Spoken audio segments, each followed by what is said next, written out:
Fala, galerinha, sejam bem-vindos a mais uma aula do professor Pedro Turco, aula de Ciências Humanas, e hoje nós vamos continuar falando um pouquinho sobre história do Brasil, tá bom?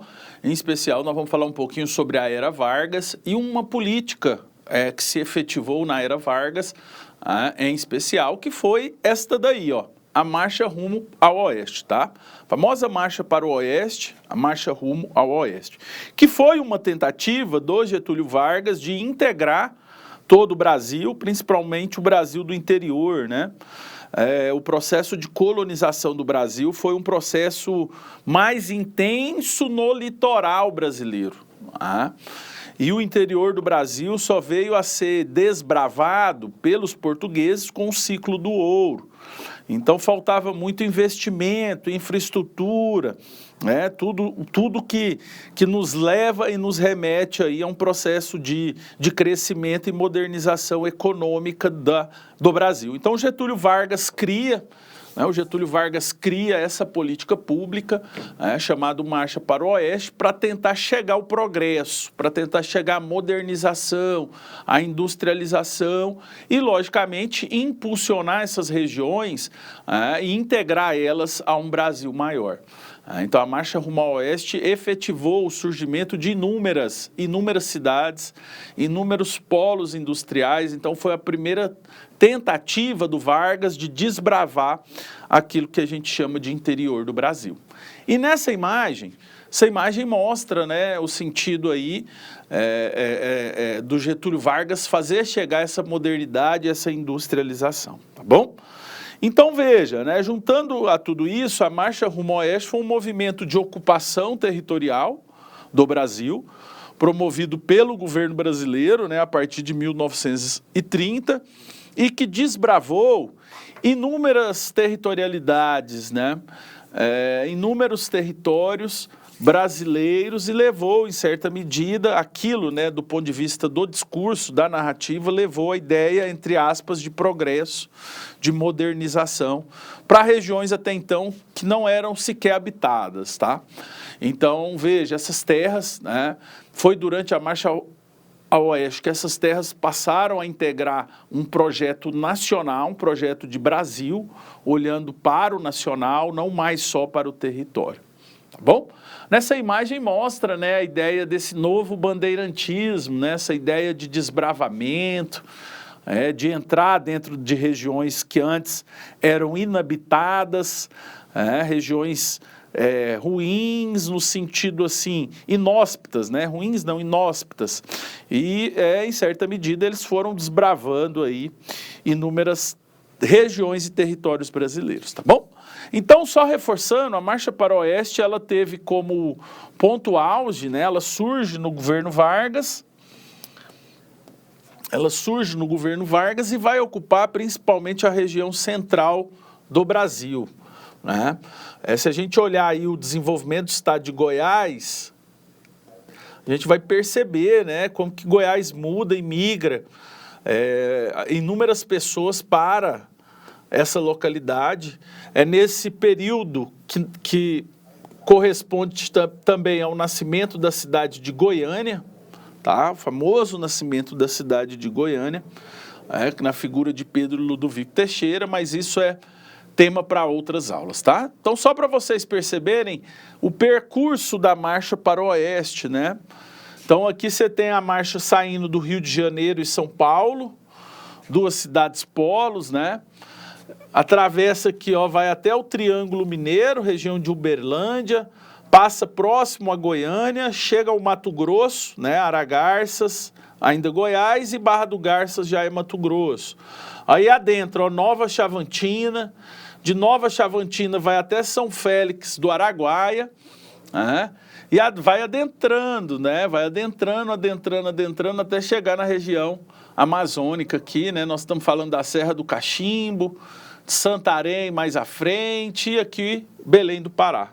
Tá? Então a Marcha Rumo ao Oeste percorre todo esse processo numa tentativa de ocupação territorial do Brasil e de levar aí consigo uma ideia de modernização. Tá bom? A famosa expedição Roncador Xingu, né, destacando aqui famosa Expedição Roncador-Xingu, com o objetivo de desbravar e colonizar essa região, feitas pelos irmãos Vilas Boas, né? Orlando, Cláudio e Leonardo Vilas Boas, virou até filme, a Expedição Roncador-Xingu, virou até filme. E a tentativa dessa expedição era justamente desbravar e colonizar aquilo que a gente chama de Alto Araguaia, né? Que confunde em certo momento. O Araguaia é um rio importante da região centro-oeste e que se confunde em certo momento com o rio Xingu. Então a marcha rumo ao oeste proporcionou o surgimento dessas expedições importantes que foram desbravando o Brasil central. Tá bom? Olha que imagem bacana, imagem histórica que remonta aí o nascimento e o surgimento desses processos. Então, resumidamente, a marcha rumo ao oeste permitiu a ocupação e consigo permitiu o surgimento de novas cidades e a ideia, a narrativa de levar o progresso e a modernidade para regiões que até então eram inabitáveis, né? Eram regiões longínquas, inabitáveis. Apenas os povos originários viviam nessas regiões, ok? Então vejam, essa imagem é importante, tá? Porque estradas de ferro foram sendo construídas, justamente para chegar a uma falsa ideia de modernidade, uma modernidade que não respeitou as populações e povos originários, tá bom? Veja, o desenvolvimento populacional cresceu bastante nesse período, ajudou aí, né, a marcha rumo ao oeste, teve ajuda de voluntários, né, seria realizada a partir de voluntários, de um voluntariado, que inclusive visualizava terras para plantio e produção, tá? Principalmente voluntários oriundos do Nordeste brasileiro, que ajudaram aí na fomentação e na construção da marcha para o Oeste, tá? Tá aí, né?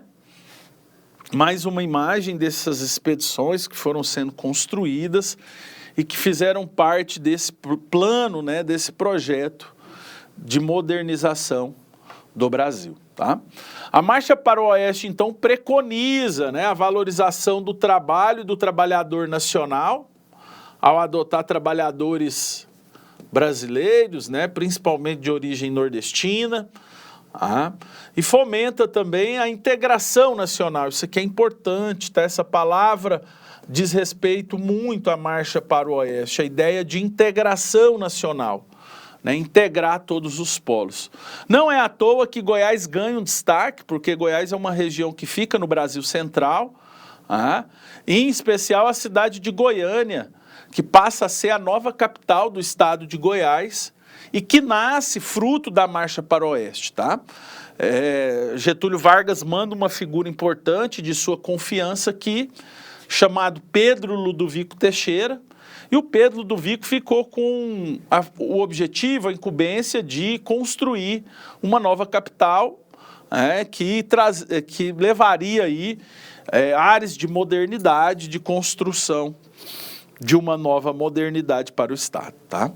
Então veja, a marcha para o oeste criou inúmeros conflitos também, conflitos de caráter violentos, né? Conflitos com caráter violento, principalmente em cima das populações indígenas, que em certa medida resistiram à ocupação, porque muitas das terras que foram sendo tomadas pela marcha rumo ao oeste eram terras onde os indígenas habitavam, e eles tinham toda a legitimidade de reivindicar a continuidade dessas terras, né? Muitos não sobreviveram, porque, conforme eu falei, foi uma apropriação violenta. Tá bom?